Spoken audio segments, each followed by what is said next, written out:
let's wrap up chapter 3 with section 3.5, inequalities involving quadratic functions. Based on the fact that we're pretty good at graphing quadratic functions, we'll take an approach to solving quadratic inequalities involving quadratic functions by considering graphs explicitly or implicitly. We'll look at a few graphs explicitly, otherwise we might just kind of describe what's happening in terms of the graph. So in this section, we'll solve inequalities involving a quadratic function. You'll see this again in Calculus 1. When graphing certain polynomials, you'll be interested in where a quadratic is positive and where it's negative. It turns out it will give you increasing, decreasing information when you use something called the first derivative test. Links in the notes to notes on those topics from Calculus 1. Also, it tells you something about the concavity of a certain degree polynomials. Concavity is kind of an opening upward, opening downward idea as well. But there's motivation for doing such a thing, is the point there. So we're going to solve an inequality of the form ax squared plus bx plus c is greater than 0. Of course, a is non-zero, so we really do legitimately have a quadratic function. What we could do is graph this function, and from the graph, determine where it's above the x-axis, that is, where f of x is greater than 0, or where it's below the x-axis, that is, where f of x is less than 0. Now, this is going to be dependent to a fair extent as to whether the graph opens up or opens down. It's going to depend on parameter a. Let's run back to section 10.3. You need this picture in the back of your head. So when a is positive, we get opening upward. Now, the location of the x-axis determines where this thing is positive and negative. If the x-axis were to slice through here, then we'd see the function be negative on some little bounded part and positive outside of there. If the x-axis sliced through here and we had a is negative, we have opening downward, then the function is positive where the graph is above the x-axis. We dealt with this in section 3.3 in a more explicit way when we had these pictures. Here's a situation, a must be positive because this opens upward. Where's the function negative? Where? That's an x, what x values type question. Between here and here, the function is below the x-axis and the function values are negative. Where is it positive? Outside that little interval. Take this, take a mirror image of it, reflect it about the x-axis was the verbiage we used. That would reflect a situation where a is negative and we have the thing opening downward. And then we could draw some type of similar conclusions in terms of positiveness and negativeness. So keep this type of idea as well as a reflection about the x-axis of this image. Keep that in mind in the following examples. Okay, so we're going to appeal to graphs. Remember what the graphs look like. They're parabolas. They either open up or down, and we can figure out which one it is. So we'll just illustrate this with 3 little examples. This is a fairly brief section, and get the following. Okay, number 4, they give you the graph. How convenient. That's a good place to start. It says use the figure to solve each inequality. So this is a graph of the function y equals g of x. Their intention is it's a quadratic function. I mean, we don't actually need that information. If we've got this graph, we can easily answer these inequality questions, but this is motivation for when we don't have the graph. Where is g of x less than 0 and where is g of x less than or equal to 0? Well, less than 0 means negative. So where's the function negative? Less than or equal to 0 means where's the function negative or equal to 0. Output values are 0. When the thing has a y value of 0, and when it crosses the x-axis. So here's the 2 points where we have equality of 0. Less than 0, where is it below the x-axis? Over here and over here. How are you going to express the answer to that question? Well, in terms of x values. Solve for x is kind of the idea here. So for x values to the left of -1 and for x values to the right of 4, the curve is below the x-axis and the function values are negative. G of x is less than 0 when the graph of y equals g of x is below the y-axis. Excuse me, below the x-axis. It's a little error down below. When the y values are negative, it's below the x-axis. And this corresponds to the x values being to the left of -1. That would be these x values in interval notation. Don't include the endpoints because it's a strict inequality. And these x values, that is x greater than 4, that would be in interval notation. These x values don't include the -4 either. It's a strict inequality. For the non-strict inequality, for part B, you would include where the function is 0. Well, you know where it's 0. It's 0 at -1 and it's 0 at 4. So we'll just add -1 and 4 to this set. You do so by drawing square brackets to indicate this includes its endpoints. So inequalities solved in terms of graphs, not so hard if they give you the graph. And I said some disparaging things over the last many videos about your ability to graph. Here's good news. You're good at graphing lines. You're good at graphing circles. We did that in chapter 1. And you're good at graphing quadratic functions. So these are the things you're good at graphing. There's a lot of other stuff you can't graph. In chapter 4, we'll look at graphing polynomials. And we'll do a moderately good job of graphing polynomials. Once you've had Calculus 1, you'll be as good as anybody at graphing. There's still some techniques to be learned in there. Okay, similar type question, except this time they didn't give us a graph. So we're gonna talk our way through this, keeping graphs in mind. Solve 6x squared is less than 6 plus 5x. All right, how about we write that as 6x squared minus 5x minus 6 is less than 0. So take these terms to the left-hand side where they become negative. We can write that inequality in terms of a quadratic function, the left-hand side, f of x equals 6x squared minus 5x minus 6, left-hand side, and deal with this in terms of where is that quadratic function negative. All right, what's up with this quadratic function? It has a positive, a equals 6, 6 is positive, so this opens up.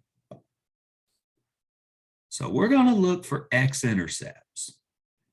And we'll find between those x-intercepts, that's where the function will be negative. If there's x-intercepts, let's go back and look at that picture from section 3.3 again.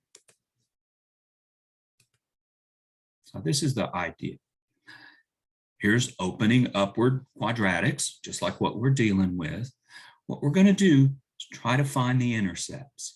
If it has 2 of them, then the curve will be negative, the function will be negative between those 2 intercepts. Because a equals 6, it opens upward, this would be the picture. If we only find 1 intercept, then there is nowhere where the graph is below the x-axis. And if it doesn't have any solutions, there's certainly nowhere where the graph is below the x-axis. So there could be no x values for which the inequality is true. We're going to see there's 2 intercepts, it turns out. Not a problem. We know exactly how to find the intercepts of a quadratic. We'll use the quadratic formula. So it turns out this will be the picture. I didn't include pictures in these. You've got these pictures in your mind, hopefully. And back to this. Okay, so again, the plan is we'll look for x-intercepts and then f must be negative between those intercepts. Strictly between because of the strict inequality. So we'll have open parentheses instead of square brackets. We won't include endpoints because it's a strict inequality. All right, you want x-intercepts? Okay, we'll set the function equal to 0. Set y equal to 0. Y equals f of x. So set this equal to 0. We got a couple of choices here. We can try to factor this, or we could use the quadratic formula. Quadratic formula always works. We might get stuck trying to factor it. It depends on the parameters, the numbers. Well, we know from the quadratic formula, x equals negative b plus or minus the square root of b squared minus 4ac over 2a. And you got your a, b, and c right there. B is negative 5, c is negative 6. The only way you could really mess this up is misplacing those negatives. So I'm always real careful with the negatives. B is negative 5, so we'll have negative b, that's negative 5, big fan of the parentheses, b squared, negative 5 squared, minus 4ac, minus 4a is 6, c is negative 6, substituting in 2a. Simplifying, I'll let you follow the arithmetic.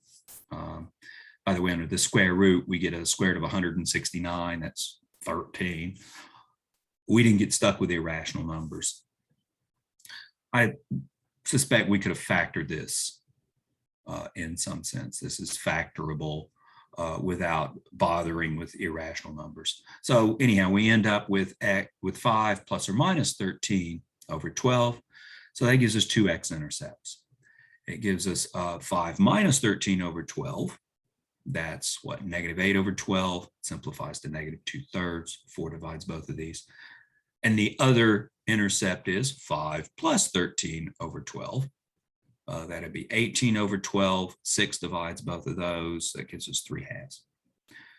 So between negative 2/3 and 3/2, this function must be negative because the picture looks like that picture from section 3.3.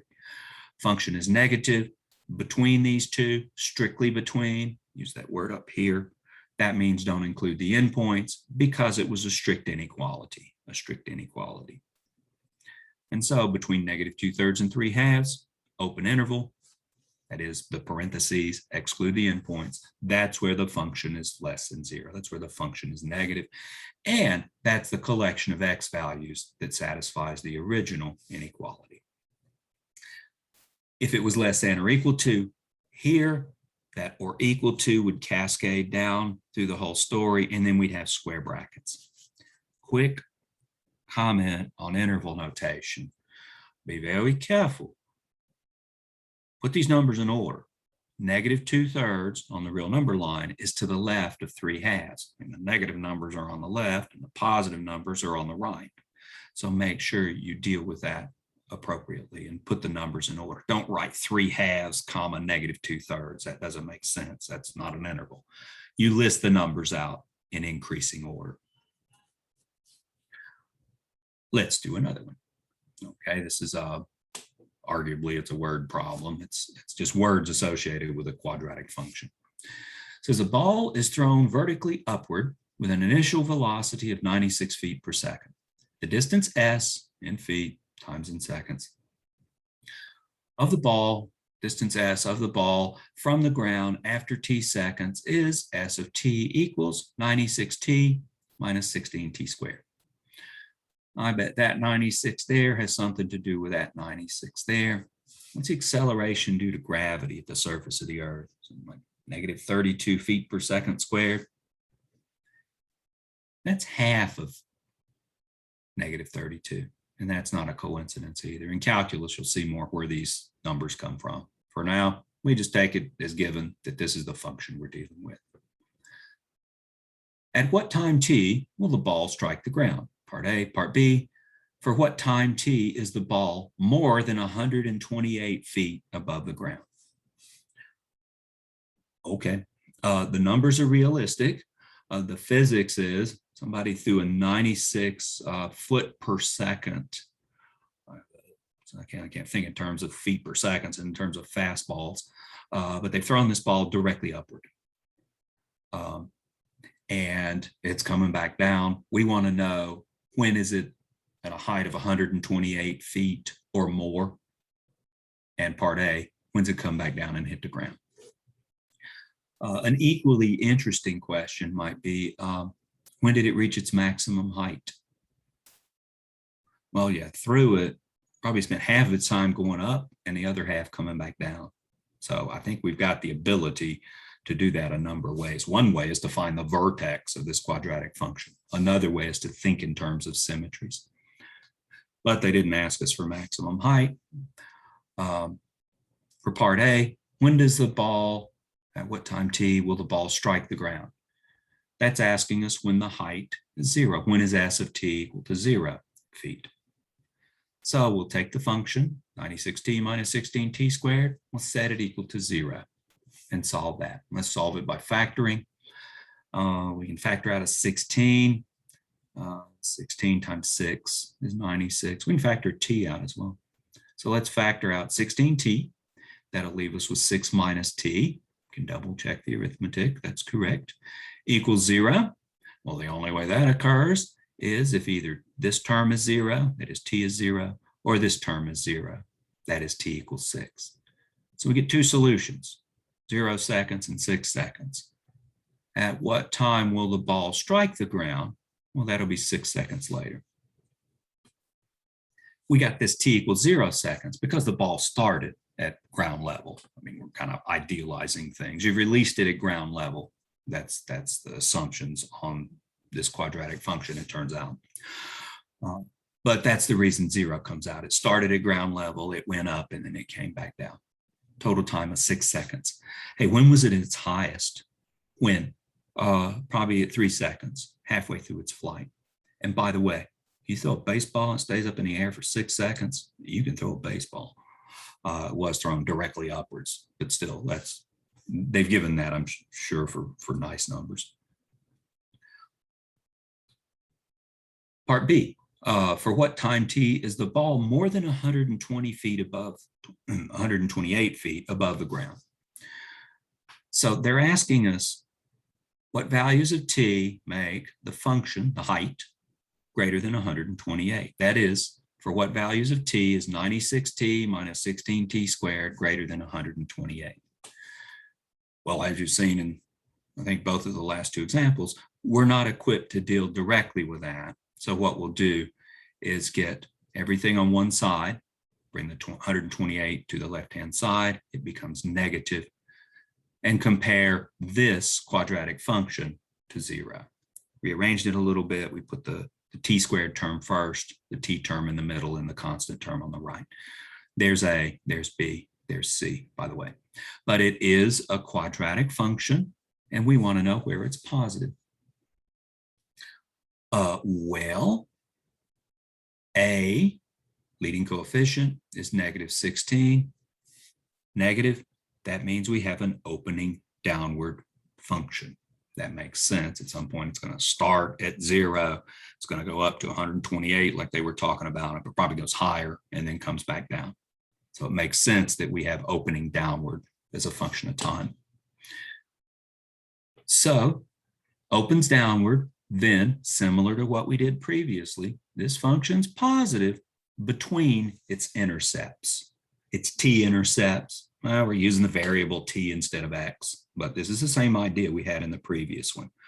So we'll take this, find its t-intercepts, and between those t-intercepts, if we find t-intercepts, that's when the ball had a height strictly greater than 128. So we'll set the function equal to 0. That is, we'll set negative 16 squared minus, plus 96t minus 128. Set that equal to 0.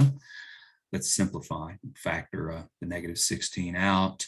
That leaves us with t squared minus 60 plus 6t plus 8. Actually, that one's not hard to factor. So let's go ahead and factor this.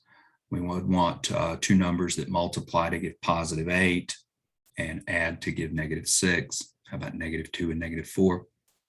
Take your time on digesting that, but this is considered background material. I think it's explained at some length in the appendices. But this works. Multiply -2 times -4. That produces the +8 is needed. We'd have -2t minus 4t from the FOIL process for a total of -6t. And of course, we get the t squared out front. So it does factor like this. And we get t equals 2 and t equals 4. So those are the points in time when we have an intercept for this function, a t-intercept, a time intercept. And as discussed on a previous slide, between those times, that's when we'll have the strict inequality. Remember, it was an opening downward parabola because the leading coefficient a is negative. So between 2 and 4 will be when the height satisfies this, well, when this inequality is satisfied. There's the math part. The story problem part is that's when the ball will be more than 128 feet above the ground. That story produced this inequality, and we solved it using algebra and our knowledge of quadratic functions. Oh, it's an open parentheses on both of these. It's an open interval because they wanted more than 128 feet. If they wanted more than or equal to 128 feet, then we'd include those endpoints, and these would be square brackets. And that's the content of this section. And that completes chapter 3. So chapter 4, we'll move on to that one next. Chapter 4 is about polynomials, and we're going to do the best we can to graph polynomials. And it's going to be a little bit of a failure. You need calculus to really, really be good at graphing polynomials, but we're going to do okay. We'll have some techniques that'll allow us to go through and somewhat graph polynomials, but you'll really be prepared for calculus when you go through and have some other techniques involving derivatives that allow you to graph polynomials a little bit better than we're going to do. But we're going to do okay with the equipment we have. So I'll see you next episode in chapter 4, section 4.1. Have a nice day.